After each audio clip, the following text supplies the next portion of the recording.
Рахмат чоң, урматтуу төрага.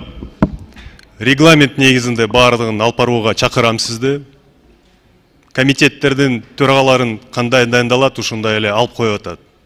Азыр туура сөз болду. Бул бир. Экинчиси, регламент негизинде барын алып бардым. Сабатсыздыгы болду. Кагаздар туура эмес бизге беришти, мен кече билдирип койдум. Бул менден көз каранды эмес. Буну мен да делеттим. Депутаттар бардыгы күбө болуп ушул жерде отуруп, алар көрүштү. Кагаздар жок. Кагаздар эмнеге беришкен жок? Мен кече күнү ушул кагаздарды көрдүм. 3 депутатыбыз ушул кагаздарды карап.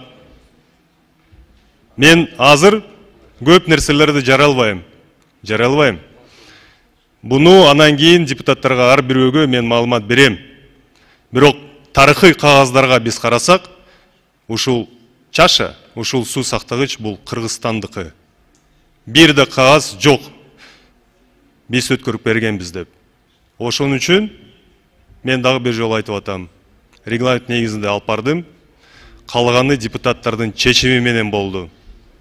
Жоопкерчилик баарыбызда. Эгер маселе ушунда чыкса, анда макулдугу берген, каршылыкты көрсөткөн депутаттар ушул чечимге кол койсун. Рахмат.